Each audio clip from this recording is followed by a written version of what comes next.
I'm going to start right now.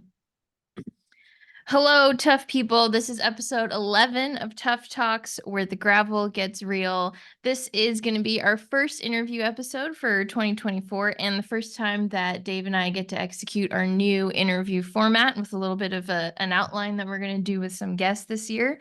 Yeah, so we're gonna have folks on who do tough things, who may be coming to Mammoth Tough in September, and who will inspire you, hopefully, to explore your tough. So, welcome everyone. Thanks for joining us. And our first talk today is with Chris Powell. Hey, Chris, how's it going? Yeah, going great. Thanks for having me on.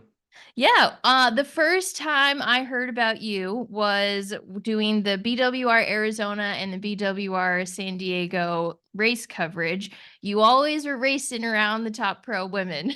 And I remember, like, obviously your helmet stood out, and in my mind, you just became the Better Buzz guy. So, yeah, Chris, Better Buzz guy Powell is That's how how, you're known. All right. yeah, so I've been talking to you about David. So yeah, thanks for joining us. The main reason we saw you get second at Gravel and Wine, so we were like, if we're gonna start these interviews, let's start with people who are racing local and doing awesome. The way that we're gonna do this intro right now, I basically gave Dave 5 minutes to scroll through your Instagram feed and come up with his own like quick little intro about how he would describe you based off of that. So take it away, Dave. I have to use notes. Yeah. Chris is not just a drop bar guy. He seems to have had a previous life behind bars throwing whips on bikes with suspension or none. From BMX to MTB, Chris seems to have raced it all and can still edge out kids in turns at local mountain bike races on his gravel rig. His life is committed to being buzzed better than most of us, all of which he can share with us in this chat. Very nice. Awesome. Perfect. I'm Yeah. glad you approve. Yeah, so I mean, just right off the top, the first thing we want to ask you is like your history with two wheels. Obviously, it goes deep. Like you can get that from scanning through your Instagram. But yeah, tell us about the bike and what it means to you, and then how eventually it got to gravel racing. Yeah, I'd say, some of my first memories in life have been riding a bike, and I've had an absolute obsession with two wheels ever since. That's never stopped. And throughout my life, I've gone through periods where I've ridden different types of bikes and, tried to develop, my own skill set and compete in those types of events to the best that I could to achieve whatever goals I had. And then eventually, moved on to the next one. So that started like most kids racing BMX when I was real young. That progressed into my early teens to the point I was racing on a national circuit, racing for factory BMX race teams, and had opportunities to race world championships and BMX, things like that. And just a super fun way to dedicate your time to riding bikes as a kid. And then I switched to racing mountain bikes in when I was 19 or 20 years old, so the early 2000s. And Okay. I started racing dual slalom and a sport eventually that replaced dual slalom called four cross, which was like BMX racing, but on a mountain bike. Four Yeah. people head to head. Two would get eliminated each round until there was only four left who would race for a podium. And that was a great fit for me, having grown up racing BMX all the time. And I raced at the World Cup level for 5 or 6 years, had a handful of World Cup podiums, won a few national events, raced world championships, national events, all that kinds of things. Did a handful of downhill races in that time too. Made a World Cup final, which was like my goal, but it was never on the pace to be a real threat race in that type of racing, just because my self-preservation instinct is a little bit too great. Uh, Yeah. you know, to, to win it down a racing, you really got to hang it out. And I always had a limiter to keep me safe within my comfort zone. Um, I racing four cross, while it was great, it was a very it was a risky sport, a lot of contact, kind of like roller derby, but on bikes. And Yeah. naturally, I had a string of significant injuries to the point it just didn't really make sense to take the risk for the money that you were getting paid, and I had achieved a lot of my goals there. So I stepped away from racing briefly and went to law school just because I needed a new challenge in life, and I wanted to do the hardest thing intellectually that I can think of. But I was always riding my bike, to keep me sane through that whole process, just not really racing competitively. And then after I went to law school and passed the bar and started practicing law, I found enduro racing. It was just kind of naturally what I would do when I was going and riding mountain bikes was Yeah. riding with my friends and casually riding up to the top of mountains, hanging out for a bit at the top and then just ripping down as fast as I could go. And then when the enduro racing got popular, it was like that was the format. You just rode with your friends all day, rode to the top of mountains, and then you were on the clock racing down, and that was super fun. So I did that for 5 or 6 years, raced regionally, raced a couple national champ events, and like did pretty well at that. Had a ton of fun. Won most of the local stuff. Was probably top 10 or so nationally, like when I raced nationals and the larger events. So within range and doing pretty good for the working class. Yeah. Yeah. Ad class. But that also kind of ran its course too. As I had kids and they got older, it was hard to do travel to events and stuff like that. Yeah. So I started riding pump tracks a little bit more. There's a pump track near our house that I was part of spearheading the process for to get it approved by the city, and got to help with designing it and all that stuff. That's So it was awesome. and my kid was into it too, and he was like 3 or 4 years old on a Strider bike, and then progressing on larger wheel sizes as he got bigger. So we rode pump track bikes a bunch, and I had a pretty bad accident while riding a pump track where I broke my leg super bad. And Oh, as part of that PT process, I got on a road bike, and just man, right time in my life maybe, like, but something about just going fast on skinny wheels and starting to do group rides and getting integrated into the community and making friends. And I just got absolutely hooked. oh, So nice. for the last 5 or 6 years, that's kind of all I've done is ride road bikes. And then recently, the last year or so, it's been gravel bikes, which is like a Nice. perfect marriage for Yeah. a mountain bike background with a recent obsession with endurance fitness and road cycling. It kind of combines them all into a perfect marriage. Yeah, that's perfect. We knew, like, going through it, I was like, he's got a long history here, and you just Yeah. summed it up very I was nicely. like, there's a progression from BMX to curve bars. And Yeah. what is that? How? Like, at what point did the curve bar say it's okay to ride these? Because Yeah. it's not the coolest when you're coming from the world you were in. Yeah, totally. I think people see the Lycra kits and just can't get over that fact. But Yeah. I try to tell some of my friends that are still racing mountain bikes, or some of the young kids that I know right now that are racing downhill bikes. It's like that. Get on a gravel bike and go rip that down a mountain or mountain bike trails as hard as you can. Like, it's the gnarliest, sketchiest thing at times. Yeah. Yeah. It's the definition of underbiking, and the amount of precision it takes to ride one of those bikes fast, and in a way that's just not super reckless, so that you're not going to just wind up destroying your rims or your bike and whatnot. Like, Yeah. it almost takes surgical precision, like, or being like a jet fighter. And it really puts you in the moment. And I think way more so than riding on a big 170 mil travel enduro bike or a downhill bike, where the suspension just makes up for any lazy line selection that you might have, and stuff. Yeah. So the gravel bikes really let you go and ride mountain bike trails that may not be super fun on a mountain bike, but are really fun on a gravel bike. Yeah. Just because it just puts you in the moment so much more, having to be active to ride the bike in the dirt, and makes old trails fun again, and opens up a Yeah. ton of possibilities. Yeah, I do the same thing with a lot of the kids that I'll work with that are like racing XC, especially around Mammoth. It's like, let's go underbike the flowy trails, because then you have to be more accurate. And then you get on the mountain bike, you're like, I can ride anything. Yeah, absolutely. It kind of changes it. But yeah, it sounds like you got to share some of these skills with Amanda, so I don't have to replace so many rear wheels. Okay. Okay. Let's just say there's a lot of broken carbon in the warehouse right now. So I think one of the things that I was thinking about last night going through your Instagram page, I was like, I feel like your Instagram page would have been huge if Instagram was a thing like 15 years ago. Like you were doing cool stuff then, but before like social media was a thing.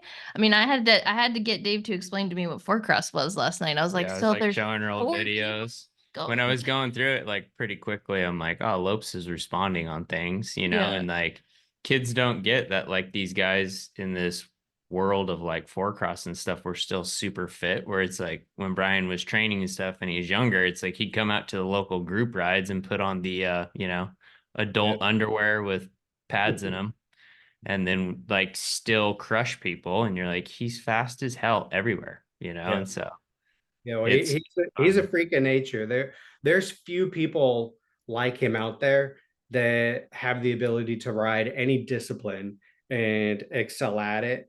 At the time when I was racing four cross, my training really just consisted of doing sprint work, riding dirt jumps, and going to the BMX track. If I went to do a group ride or something like that, I'd be dropped on the first climb, no problem. yeah. Okay. But yeah, Lopes, he's a freak of nature and just genetically gifted, and then combine that with having the right attitude to maximize the inherent potential that he had, and the work ethic to get it done. Like, it's not surprising why he's one of the goats of mountain biking. Yeah. True. Yeah. No, I mean it's cool. I think that whole kind of era of I wish people understood it more, and Yeah, so but I yeah, wish I knew more about it. I think Yeah. Forecross was pretty amazing, super fun to watch. It's like going to Sea Otter now and watching dual slalom. It's like we need more of these events back because by the time you get to the finals, it's like go time and it's rad. Yeah, Yeah. absolutely. I think Four-Cross fell off or fell out of favor because the investment was just way too huge for promoters to Mm. build tracks. Yeah. And if they were going to spend the money to build a track, the only way to justify it would be to make it so that it was rideable for amateurs. And the skill gap between someone who's just a weekend warrior that's going to go to a bike park and ride the course and someone who's like elite professional was just Yeah, so that's true. vast that the Yeah. tracks Yeah. would just be completely watered down, or they would be unrideable for most. And I think that's one of the main challenges that it had, and why like slalom tends to be a fan favorite is you can just put poles up on a grass hillside and race people down them, and people get it. It's still head to head, and it's Yeah. exciting. Yeah. But the show start to finish for dual slalom just takes much longer, True. and there's not that there's not that threat of imminent contact, and people getting punted over berms and the crashes and stuff like that made four cross so spectacular.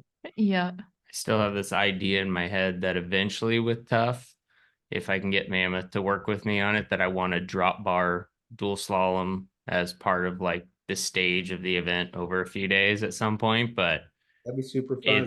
yeah, you're like when you have 600 people or more showing up, you're like, if 300 want to do it, how do you get through that in a day? It's going to be a Yeah. process. Yeah, Yeah. totally. It'd be its own separate event. But Mammoth has a long history of having slalom events. I think one of the first mountain bike races I did as a professional was at Mammoth when it was full Yeah. slalom. They had the track snaking in and out of the half pipe area, in the summer. So it was just a rad course. Like they made step towns where you would jump down into the gully and then fly out of it, and made jumps and all sorts of fun stuff. So Yeah. But yeah, we were so excited to talk to you because David literally had this dream to do a drop bar dual slalom. Like, I But don't care what bike, you can have a downhill bike. You just have to have drop bars on it. it just has Like, to I be want it to be as dumb as stupid. possible. I don't know. And I'm kind of thinking we evolve it into like a four cross. I mean, four cross would make it freaking way more exciting. like Uncle Kurt in the final on his sit down bike, with like a couple others, it could be rad.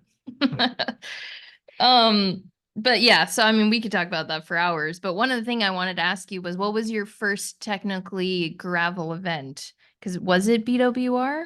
yeah, it would have been BWR in 2016. Oh And wow! yeah, Well, that and was at the the year I won.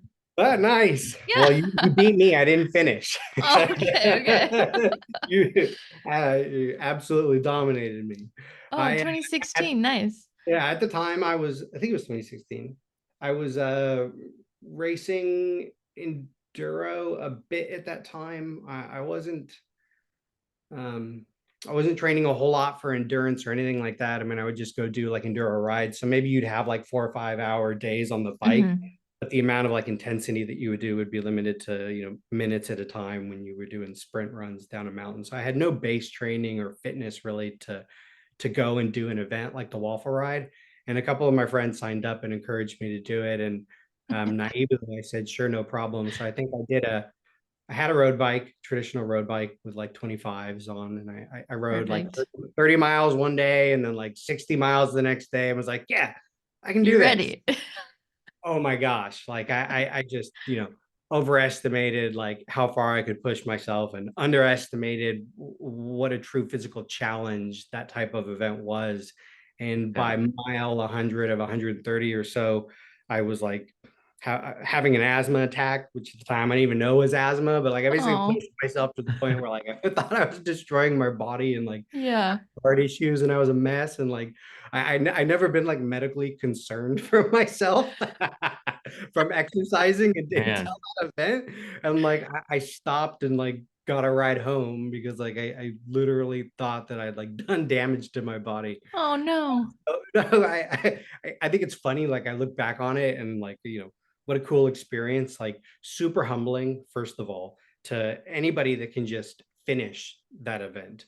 And that's one of the reasons why these longer endurance gravel races are so cool, is that there's everything, or there's something for everything in them. There's the challenge of just finishing the distance, and what a huge accomplishment that is, to be able to go ride 100 or 130 miles in challenging terrain and climb 10 to 12,000 feet and riding on rough trails, all these things baked into one. It's just a huge adventure. To be able to survive and finish is a great accomplishment. And then on the other end of the spectrum, you have people who are super fit and training for these kinds of things, and their bodies are adapted to it, and you're ready to it, and now you're racing it, right? And then that's a whole nother dynamic.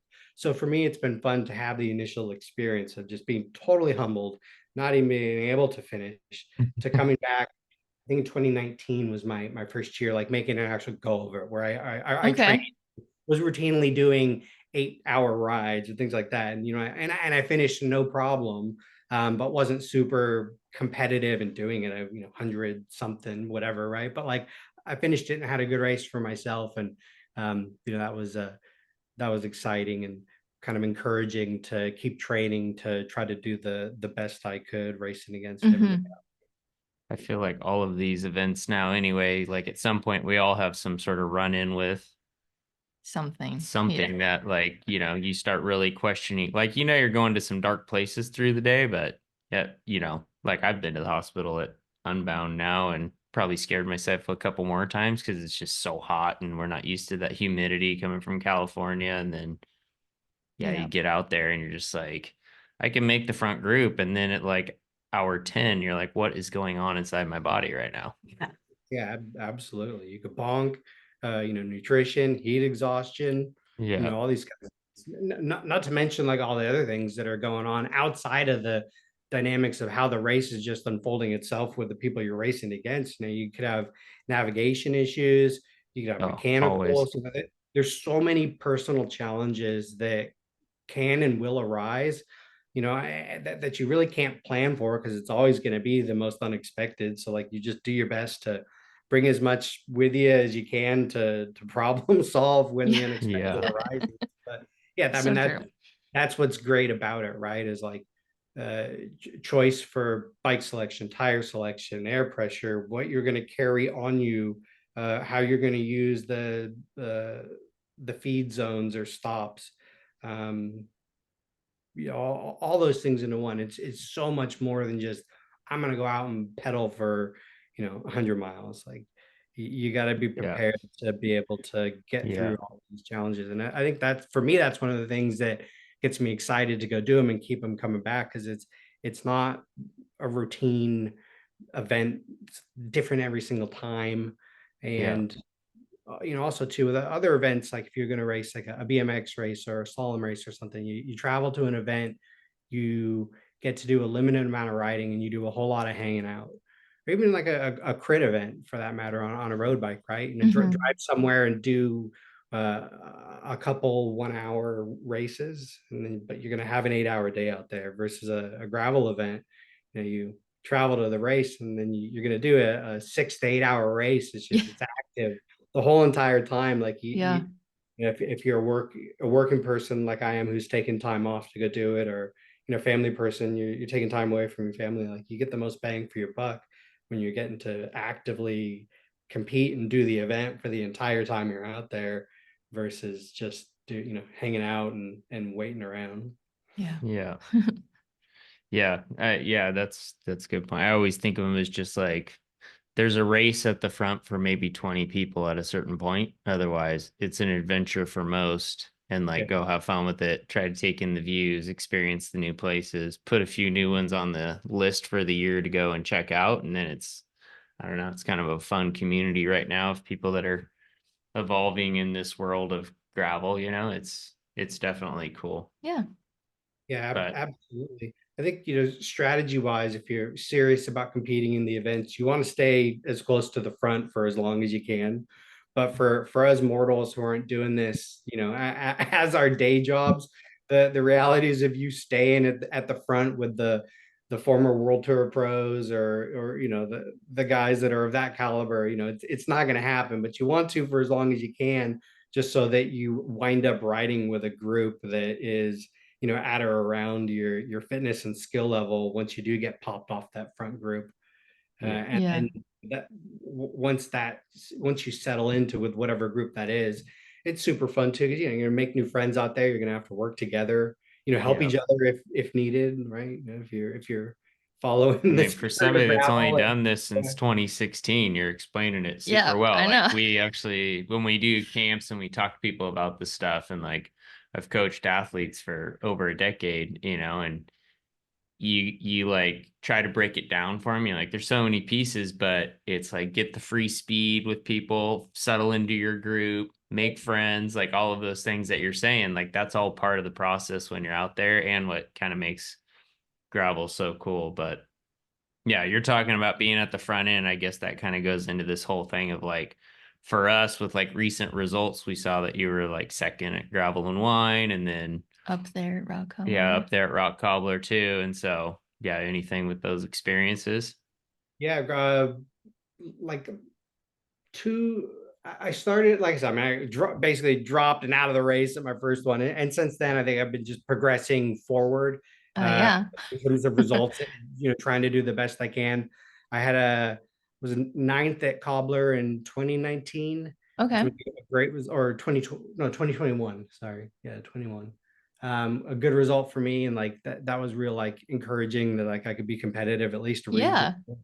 Yeah. And then last year in the waffles, I think I was like 40th for Arizona and California. Yeah. Is pretty good. Like I'm at a point where like I'm age groups more like a realistic like goal for me Yeah. to do well, or shoot for top fives. Like I said, the elites that are racing, like they're long gone.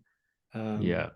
and then last year I raced the Quick and Dirty Summer Series that Victor Sheldon puts on, which is Yeah. a local mountain bike series where they have 8 races and take your top 6 results. And it's just super fun family event. And I raced the mountain bike expert class on my gravel bike Oh, and nice. won most of those rounds in the series. So that was super cool. Just set my bike up with a little bigger tires and raced all the guys on mountain bikes. Yeah. I love it. Yeah, Yeah. I think Dave wanted to ask you how it was racing all the kids, because I feel like gravel and wine, I think the kid that beat you was like 19, Yeah. maybe. Yeah. Being an elder Yeah. in the world of cycling, you're like, hey, calm down. Let's do this. We can work together. Yeah.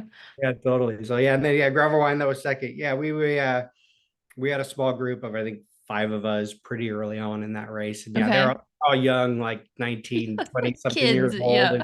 And yeah, they hit the big climb of the day super hard, harder than or harder than I could go, or and I Mm-hmm. didn't want to go that deep. So, you just gotta, it's better, at least for me, to just settle into whatever pace you can do and sustain all day and try to reel them back in. And, eventually, once we get to the downhills, I'm able to capture back quite a bit of time and clawed my way back to second. So that was a fun race and a good one for me. And then Rock Hobbler was that 2 weekends ago now, had a 10th, which was just I'm super thrilled about that. That course is just beautiful. It's amazing out Yeah. there this time of Yeah. year. Perfect for you. Dude, that Yeah, first climb though, when we hit the dirt, I was like, wow, we're going in hot. And then it just kept getting harder. And I'm like drifting off the back of the group. And I'm with some friends that I used to work with, like my old boss from Carmichael Training Systems. And he's like, why are you breathing so hard? Making fun of me later. And I'm like, dude, Dying. I had COVID to start the year. I'm just happy to like be riding this hard. I I'm know. watching you guys all go away. And when we started, Amanda's like, hey, there's better buzz guy. Like, go ride with them today. And I just watch everybody going away. Like, there's no chance I'm even saying hi. Well, it was brutal. I think we all lucked out with the weather Oh that yeah. it wasn't just a mud bog out there. Yeah. Uh, it was just dry enough to be able to ride without wrecking your equipment or having your tires cake up. But the dirt was so incredibly soft and spongy. It Oh, was man. almost like riding on sand with carpet over it. And then Oh, that's a times, good yeah, description. That's good. times like riding through peanut butter too, right? Like it wasn't Yeah. muddy, but it was just like, oh, Heavy. I felt like you were just grinding all day Yeah. to not go very fast, which was just mentally super challenging because the course was longer than it's ever been. I think it had Yeah. more timing than it's ever been, and then the conditions were probably the most difficult it's ever been. So Yeah. it's extremely long and hard day on the bike. So to get through it and be in the top 10 was a huge result for me, personally, and yeah, stoked Heck about yeah. that. Yeah. Yeah, that was a hard one. Yeah. Like I kind of was riding and I'd start to make up room on the descents and then I had some issues and I was like, all right, finally found some friends and they were doing what they called party pace and I'm like, fitness is not ready for their party pace, You're like, my but max is their party pace. yeah, Perfect. it was a super Words. fun day and it's like you said, like that was probably one of the hardest cobblers Yeah. and I think it's just because that dirt was like you were still pedaling on downhills because yeah, like you said, it was just spongy. Yep. Yeah.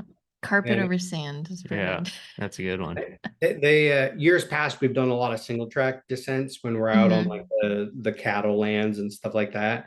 And those are technically challenging descents, but it gives you a good time to catch your breath and really rest because they were steeper. You Yeah.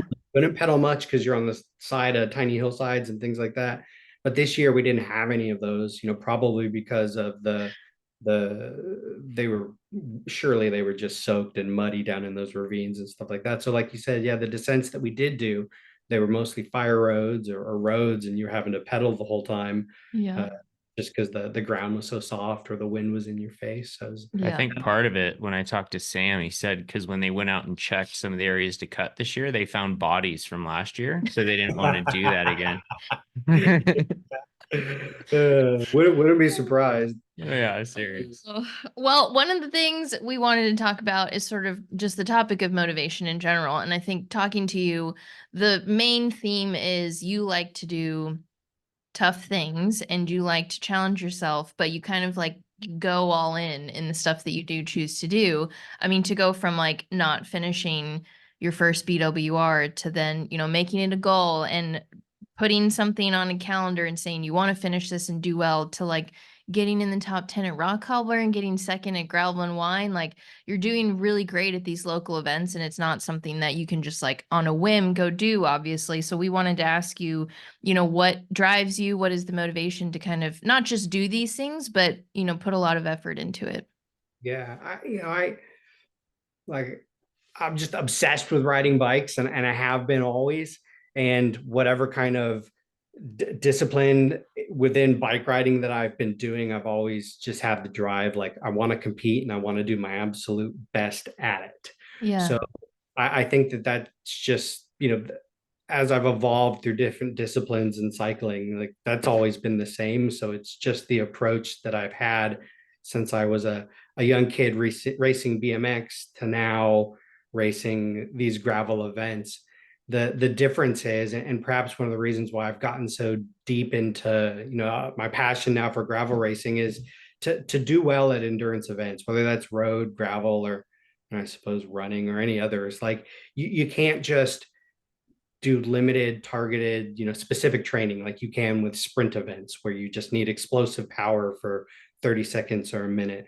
To be competitive at a gravel race or longer road races, you have to have everything dialed in: your nutrition, your sleep, your recovery, your training on the bike, both for having base endurance and then specific fitness for being able to handle all of the efforts and the demands that are out there in the race. And it's just you put everything together, and like it really makes you maximize yourself like as a human to make positive life choices that are just beneficial for you. And I think that carries over to every other aspect of life too, and just makes you a generally more like disciplined and healthy person.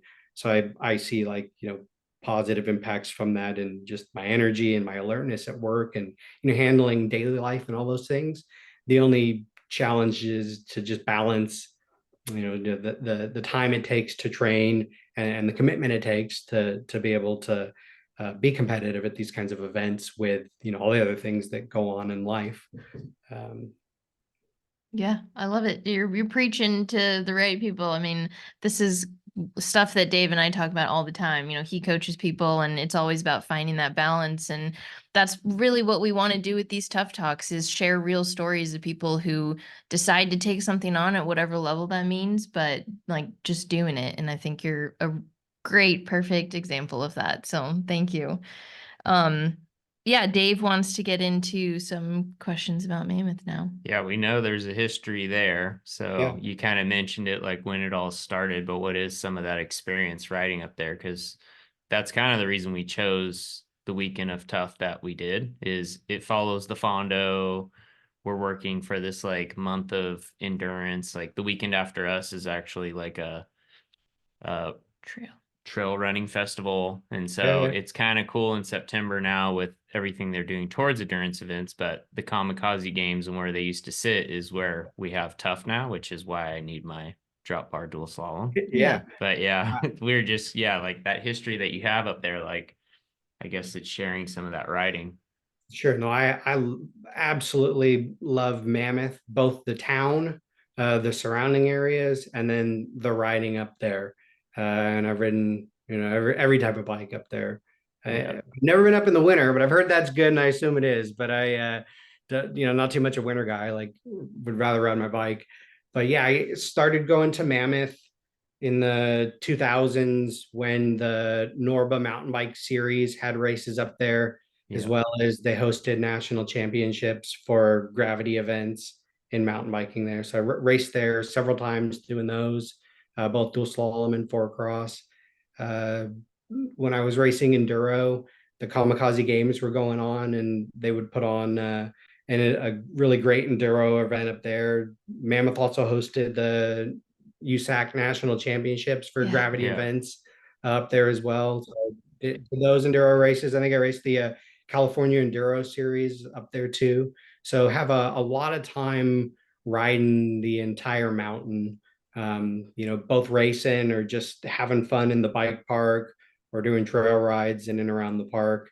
Family trips up there, taking my kid to go mountain biking. We've done that once a year ever since the Kamikaze Games stopped. We keep going up there just for vacation, and Yeah. that's super fun. The great thing about the mountain bike park is it's got something for everybody.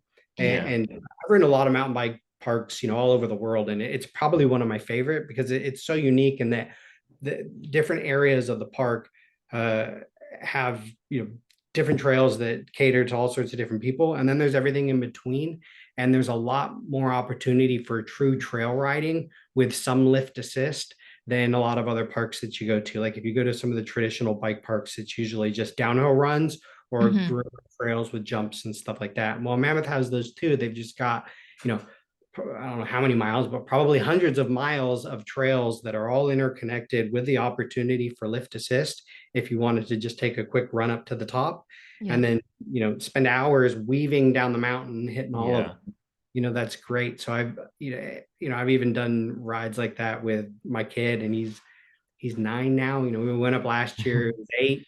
Then, we did all the way to the top, and, did Oh, all the nice. top, and then, down around the mountain, and, wound up doing downtown to the village at the end of the day. And it was, 2 something hours of riding with my boy and hitting all trails that were, within his skill level as a young kid, and fun for Mhm. all of us. And then we're done, and I go sneak out there and hit flow and some of the other like jump trails with, Go big send half it. column and stuff like that, all in one day. And that's just, it's awesome. I've also done the Grand Fondo up there for a couple of years, and that's Yeah. just a beautiful course, really well organized and well run event. It's 100 something miles with one stoplight. So it's just, active riding with no brakes the whole time. Yeah. Incredible scenery out there. And I haven't done the TUFF yet, but looking forward to doing it this year. And I'm excited about it, both from, getting the opportunity to ride new areas out there that I haven't ridden yet, on a gravel bike. But the challenge of the event, is really appealing for me too. I've had friends that have done it, both the tough distance and the tougher distance. So I've heard stories about it. I think I'll go for the tougher because, want to go for the hardest one, but the tough sounds fun too. And, it's great that you guys offer the various distances for people too, because they have the opportunity, hopefully you give an honest assessment of where your fitness and skill is at, and you can pick the one that's right for you Yeah. and naturally progress up to the harder distances, if and when you feel you're ready or you want to take on the larger challenge. So It'll be easier this year. Yeah. Last year we had a lot of material that got moved from all the rainfall and snowfall. Mhm. And so some of those roads on the 108-mile long course were, beat up. yeah, you were walking for a quarter mile at a time. It was funny, like people would come back and then you'd see like notes, or they'd tell these stories like, I had to walk for 3 miles. I'm like, I went out and measured everything. You walked for a quarter mile 3 times. Stop it. But the adventure and the stories, it's like fishermen up there, it just gets Right? gnarlier Yeah, by it the does. time they get back to town. Yeah, for sure. And So and you also have, it can get windy out there sometimes too, so that always. that can make it more difficult. And then the dirt in and around Mammoth is unique Oh also. yeah. It's hard to explain to people, but I always I think a good way to explain it is that it's like kitty litter on the top for maybe like the top like 3 or 4 inches with a firm Mhm. base underneath. So as you ride through it, it's almost like powder skiing. It just blows out, and then you hit the firm base underneath. And as long as you're carrying momentum, it's fine, and you can roll quickly. But when you're turning, it's kind of an unsettling experience at first, at least, or Yeah. especially on a mountain bike, because your front wheel feels like it's going to push, and it will, but it'll bite, and it's just getting through that like initial sensation of feeling like it's not going to catch it, Yeah. Yeah. and trusting it that it will, Yeah. can feel So a little bit, I don't want to say sketchy, but just it's not Oh, it is. oh it's yeah. unlike anything that unlike anything I've ever ridden anywhere. Yeah. Oh And yeah. Yeah. but after 20-30 minutes of just riding it and adapting to it, then it just becomes super fun. And Mhm. if you're lucky enough to catch a rainstorm up there, then it's just like mind-blowing hero dirt where you Yeah. feel like you're the master of the universe and you can do no Yeah. wrong and push it as hard as you want. Yeah. You're saying all the right There's like things. some summers where Amanda rides like a full slick, like a 44 slick just on a gravel bike. And I'm like, you are so sketchy, but it's like, The feeling of sliding. That's but all you need. yeah, once you kind of adjust to it and you get used to it, Yeah. it's not as bad as people think. But that's where the tough name comes from, is it's the leftover debris from the volcano, which has all the pumice and everything in it, obsidian, Nice. all the stuff that's out there on the course. And Yeah. yeah, I love the explanation of it, but that's too for us. I think it's like we've ridden the bike park and everything up around town for years, and then you kind of cross back over that 395 outside of town. You're 3 miles to 6 miles away, you can go get lost for 100 easy. And there's Yep. just so much terrain out there, just like the Grand Fondo. And like, yeah, being able to have to accept those winds and the material and just everything else, it's a full adventure. So Yeah.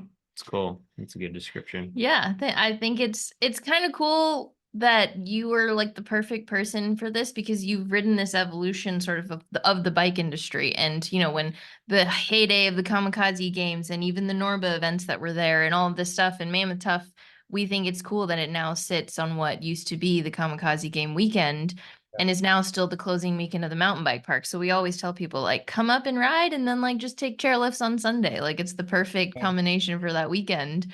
Yeah, But yeah, it we're excited. Yeah, and I'm thrilled you guys are doing it too, because like Mammoth needs events up there to showcase all of the awesome riding up there, and for the community too. Like it's just a fun place to be, and Yeah. it's just far enough for people in SoCal to really feel like you've gone on a trip, but it's not so far that it's difficult to get to. So, like I'm kind of out of my like work and life radius when I'm up there, where I really feel Yeah. like I'm on vacation. Yeah, true. But if and when it's time to come home, it's only 5 hour drive or whatever it is. So Yeah. it's totally manageable.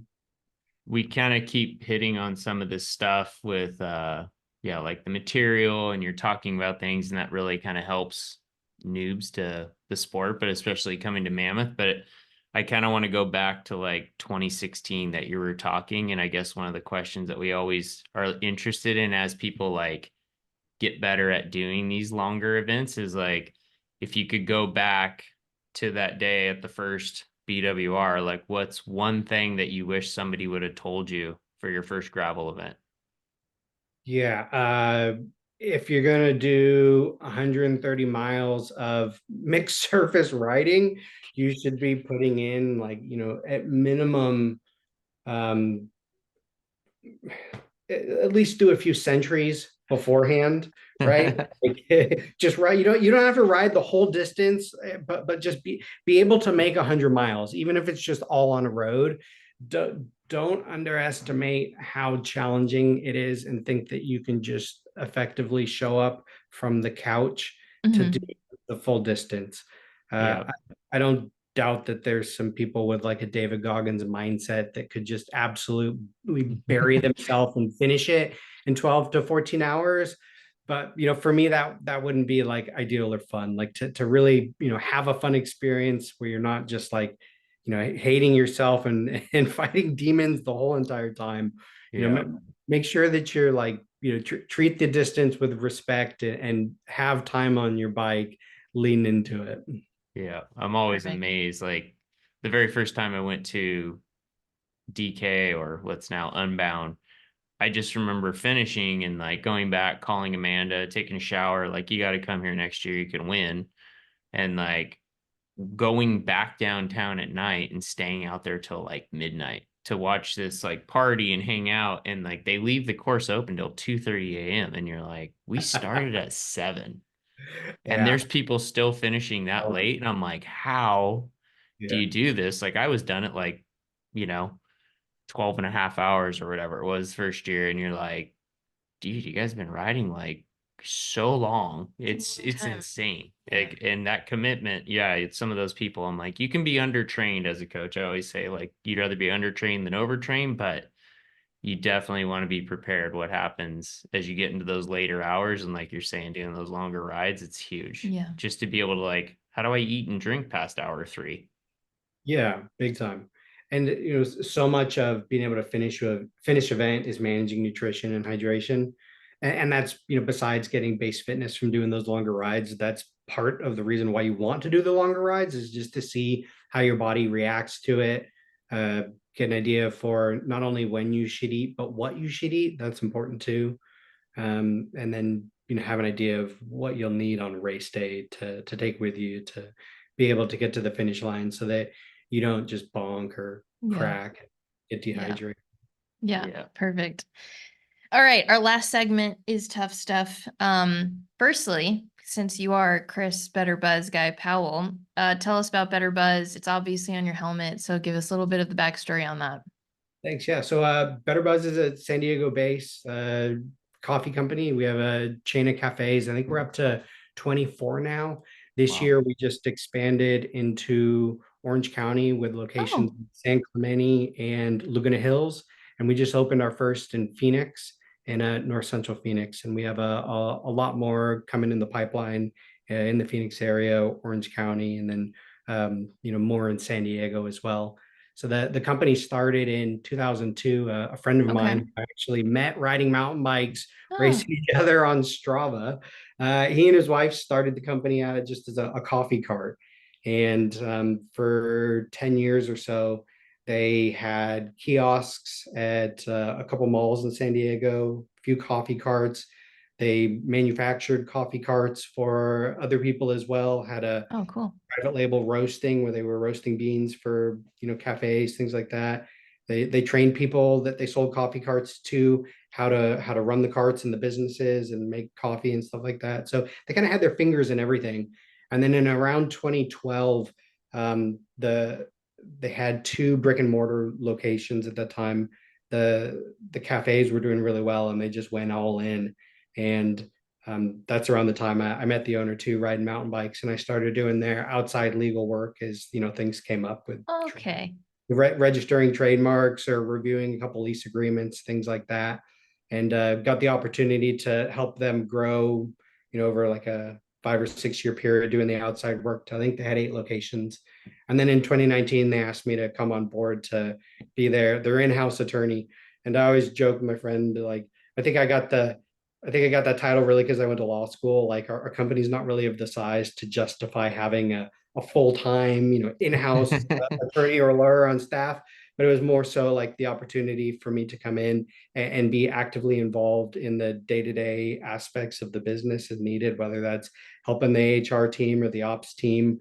I've gotten to do things with consumer packaged goods, like designing product labels and stuff like that for our beans, which just launched in Target and on Amazon, Oh, wow. Nice. coffee pods, things like that too. So just gotten to do everything, and that's been real exciting. But the last 3 years, my time has mostly been dedicated to helping the company with doing site selection for potential new cafes, and then negotiating the deals from initial letters of intent through lease execution, and then passing them off to our construction team. So it's been, Nice. since I came on board in 2019, we've gone from 8 to now, yeah, 24, and a lot more in the works. It's a really exciting time in the company.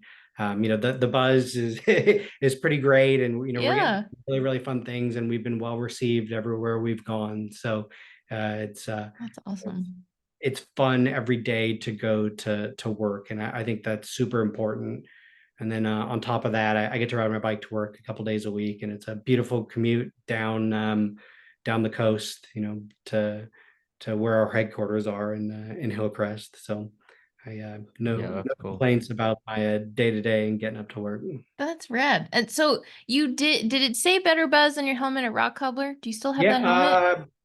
I think I was wearing my all black helmet at Rock Cobbler this go around. Okay. So yeah, I had Okay. a different helmet, but I do have a custom Better Buzz Okay. Okay. Got it. helmet that I do wear 90% of the time, but Okay.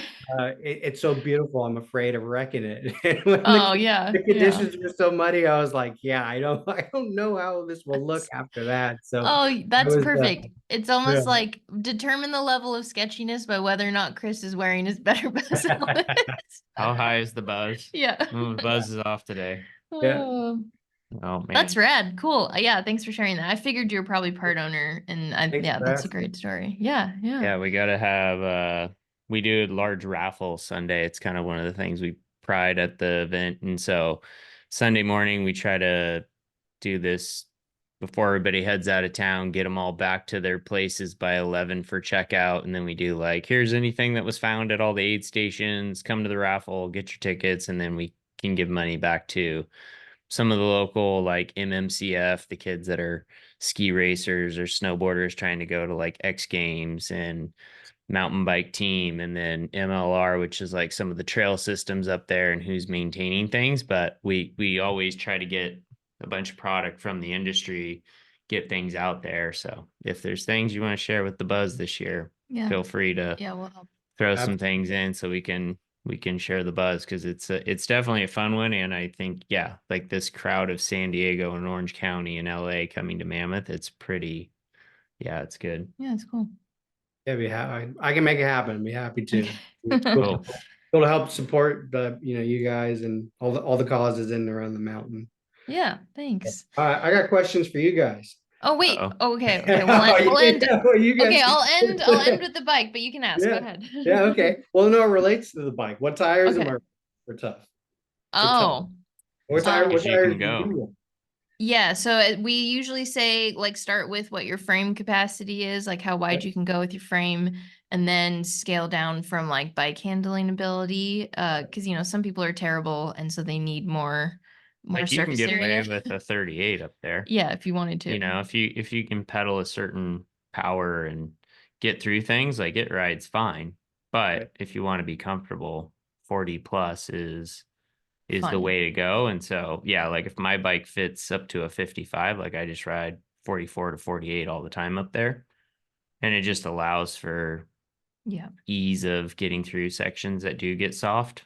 And so I definitely changed gearing and everything for Mammoth. Like it's Yeah. with GRX, I can get away with throwing an XDR rear cassette on that's an 1140 on a 2x setup.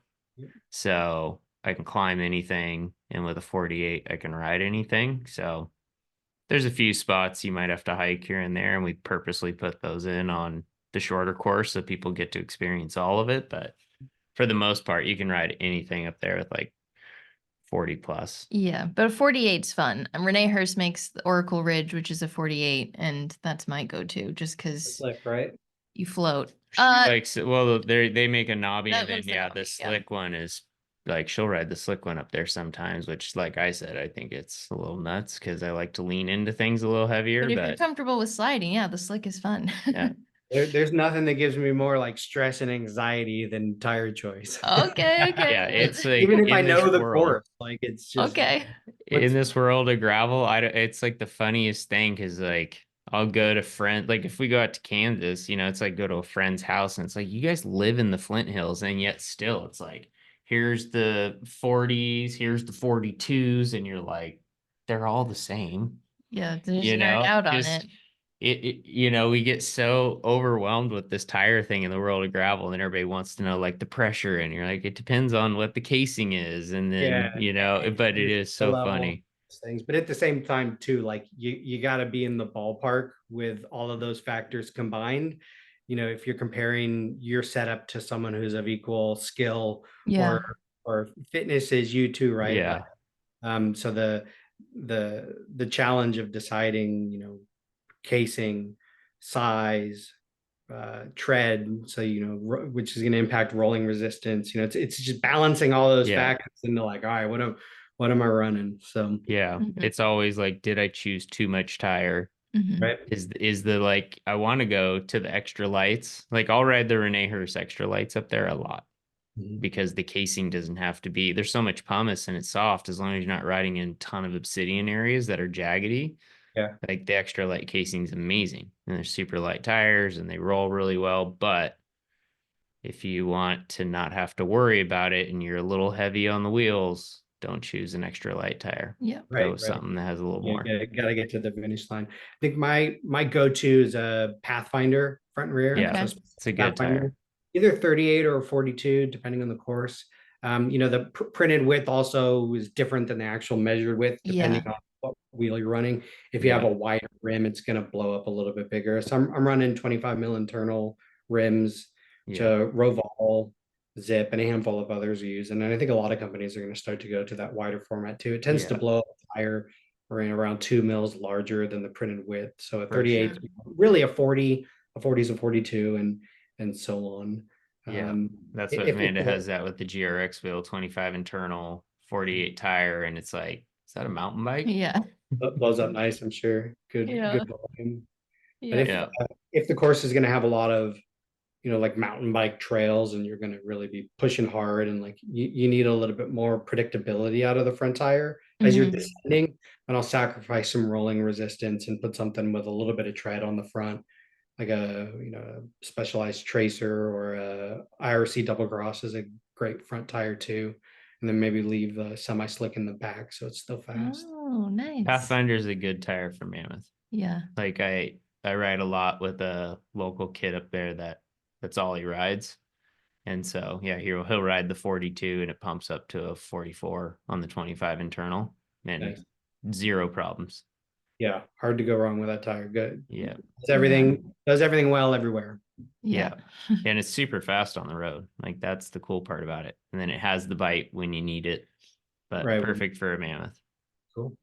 And Right. what frame are you riding? What's your gravel bike? Yeah, frame. I've got two bikes at the moment. I've got the Diverge STR that I've been on for the last year. Mhm. But by far my favorite of the gravel bikes to ride. I'm sure you guys are familiar with it. Uh, it's got a seat post that's not attached to the top tube, like a So it traditional bike flexes. is. Instead, it flexes, and then it's got a collar that's attached to a dampened pull shock that's housed in the top tube. So it literally just bows with your weight. But Huh. as you're seated and riding, it gives you a feeling that mimics rear suspension. And that just allows you to absolutely hammer through rough stuffs and remain seated while pedaling, and you're not getting bounced around or bobbing, which is great. And then also over the course of a long ride, it really just mellows out all of the accumulative fatigue that you get from small chatter.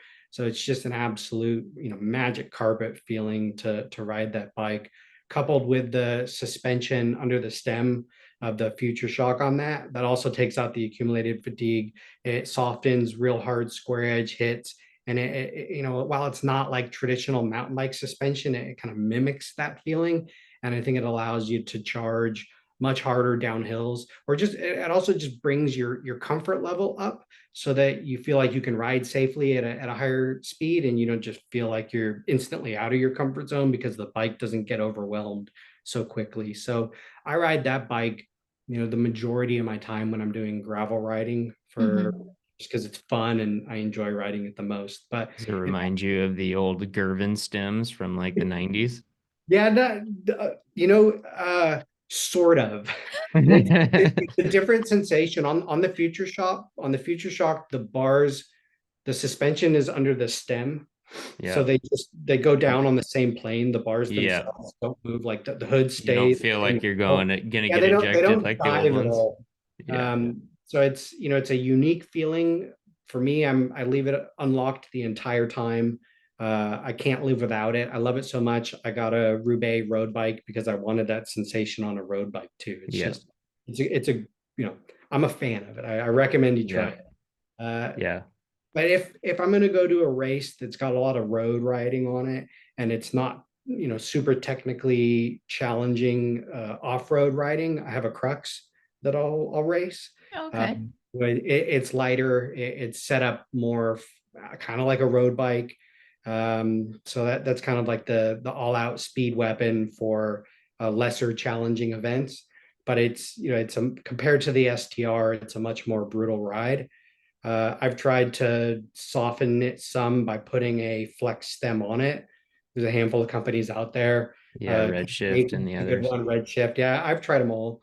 I've I like the Cane Creek without the lockout. I'm currently running that, and that does give you a bit of that dive sensation, like the old Flex Gervin stems. But it's not, for me, it's not like noticeable or sketchy or even concerning. And it goes away once you ride the bike for 10 minutes. And you just have to set your bars up a little higher than you normally would. So your hoods are a little higher so that when your body weight's on it and it sets into its sag, then you're just like traditional level position, and the fit of it feels right. But even that small change just makes, for me, an incredible difference in being able to go and rip a descent on that bike. So Yeah. Yeah. Well, if anyone wants to nerd out on suspension on gravel bikes, Chris is your guy. Yeah. Yeah. yeah, I mean, I'll ride Niners MCR. I took it last year to Unbound for the XL just because I'm like, well, I just tore my MCL like 11 weeks before we started, and I trained for like maybe a month and a half. And then I'm like, okay, I just want this to be as comfortable as possible, but I ride that bike a lot. in Mammoth to go under biking, and it's Yeah. got like the Fox 90 or 60 mil on the front. And like the way that these gravel forks now, they actually track and they're super fun. And then it's matched in the rear with like the King Creek. And it's just, yeah, like you're saying with that suspension on the Specialized, like having that going through chatter is amazing. You know, you can kind of just hammer across the top at a low cadence. You're just gliding, and people, you know, a regular bike, you know, an hour in and you're just like, I'm done. Yeah, your back hurts, you Everything. stall out too, everything. Yeah. Yeah. I mean, it's a huge difference and a huge advantage. It just comes with a bit of weight penalty. So, Yeah. again, it's all part of Yeah. the game of, picking the right bike and the tires and Yeah. setting up for the event. So Yeah. I'd rather go with a bike that's going to be more comfortable for the event. I think I'm going to go faster if I'm not getting just hammered and beat up all along. So true. And would prefer to have it set up to be able to really rip whatever descents are. I mean, my whole life and today included, like I'm riding up the mountain because I want to ride down it, right? Yes. So Yeah. the best part's riding down it. I want the bike to be able to excel or not be a limiting factor in me getting to the bottom of it. So For sure. I guess the last question for us is favorite place to ride. depends on the bike. Mm, Right? it's So always guest dependent. Yeah. yep, yep. Um, if I mountain bikes, I would honestly say, yeah, it's Mammoth. It's got Wow. just so much diverse opportunity and everything in between, from trails that I can ride with my 9-year-old kid on to um, pro line only that I'm going to put a full face and full pad set on and Mhm. drop in and pray I make it to the bottom, right? And everything in between. So you couple all of that with the ease of the resort facilities with all of the shuttles and lifts and the community being at the bottom. It just makes for a super easy package to have a great and easy vacation. So that Mammoth for mountain bikes. For road bikes, I would say like in and around the valley by Alpe d'Huez, so like Bourg d'Azon. Oh. In a day, in a single day, you could hit Alpe d'Huez, Madeleine, Galibier, Telegraph, a handful of other famous climbs. I've truly never experienced being in a place that made me feel so small and out in the world as being in just giant mountain passes like that. And then to be able to link them all together successively in a day to do a stage that could be harder than any tour stage is a really cool and unique experience. Man, Uh, I'm inspired for that one. Yeah. yeah. That's a good There's answer. an event out there called the Marmot. I'd butcher it if I tried to say it in French, but it's a Fondo event that starts at the bottom of Alpe d'Huez, Oh. climbs up Croix de Fer, and then down into the valley past Alpe d'Huez, and then goes over to the Telegraph, Galibier, and then back down to Bourg d'Azon and finishes the top of Alpe d'Huez all in a day. So it's just a Oh, monster wow. event. Definitely one That's that's on my insane. bucket list to do. Yeah. That's cool. That's rad. Well, that's a good answer. Yeah. I actually asked that question just so when people tell us, I can tell them they answered wrong and it's always Mammoth. But You yeah, answered they right. answered correctly. No, So nice work. it was an honest one too. Oh, perfect. The, Cool. the only thing Mammoth is missing is a pump track. So It's hope I can tell you I've seen There's one the in Bishop. plans. There's one in Bishop so now. there's one in Bishop. Yeah, Yeah. and plans for Mammoth proper too, or There are plans and Whether or not they get the funding it's for it. yeah, there's funding and stuff that's going through for everything right now, and Mammoth Lakes Recreation is pushing, and so I hope it all goes through because I help kind of put together some routes that are full multi-use that would connect town out to an area where they would cut more single track, and then you could talk about, like we have with this year at the event, an adaptive category, so multiple types of bikes, multiple types of users, from pump track and jumps in town to more trails outside of town by the airport. It would kind of round everything out in the area to make the riding way more full unique. full package. Oh, that's Yeah. awesome. Yeah, and the Yeah. reason why I say they need a pump track too is like the, I don't think there's any other type of facility out there that can bring a community together and get kids out on bikes like a pump track can. Yeah. Yeah. You know, you can have kids out there on striders, and then you can have pros out there all riding the same course, getting a great workout and, you know, developing their skills at whatever level they're on. And I think really the focus is on the kids to, you know, get young kids out there, you know, riding whatever bike it is that they have is a great way for them to develop fundamental bike handling skills that Yeah. if they do get into other types of biking as they get older, are going to have just a huge head start on other kids that haven't done that type of riding, but they're also Yeah. going to have a base level of skill that becomes instinctive that you learn pumping around a pump track that gives you the ability to just tackle basic obstacles on trails that could otherwise be super dangerous, right? Like you Hmm. Yeah. pump over bumps or bunny hop a rock or things like that, just, you know, in the moment without having to think about it because you have the skills that get ingrained from you from doing the pump track is just huge. So it seems like a fitting way to help get kids on bikes up there. And you know, blessed to have one of those down here in San Diego, and you know they're popping up all throughout SoCal now, which, you know, we're like a decade behind Yeah. uh, Yeah. Canada, United Colorado and States, everywhere and Europe, else. yeah, and stuff like that too. But it's cool to see it happen, and you know, awesome if it happens up there in Mammoth too. Yeah. Yeah. Yeah. We're recording this. I'm happy so I can share this with council. Yeah. And the next time I have to go, like, hey, you know, listen to this one because this is Yeah, coming from an expert in this area. But yeah, the Yeah. community part of it's huge, and then the skills for the kids is so fun. Yeah. Well, Chris, thanks for joining us for our first formal interview show. If people want to find you on Instagram, remind us of your Instagram handle. yeah, it's at MTB ESQ. So Okay. short for Mountain Bike Esquire. Although I'm horrible about posting, so thanks for All checking it right. out if you do. Yeah. But yeah, I tend to be like I tend to be the guy like behind the scenes and like, you know, just um uncomfortable with attention almost, but love to just go out there and do my best. And sometimes the attention inherently comes with that.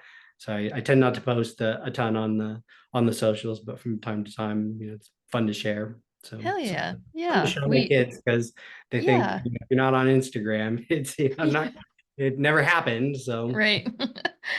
No, yeah, no, I think it's great. And you've got a great story. And like I said, I think the most inspiring thing is just regular people doing hard things. And that's kind of why we wanted to do this show. So for that's everyone watching, hit like and subscribe and join us for more tough conversations that challenge, inspire, and leave you thinking. awesome. Thanks, Yeah. guys. I really appreciate you having me on. It was an honor. Yeah. Yeah. Thanks, Chris. Thank Cool. you. See Have ya. a good one.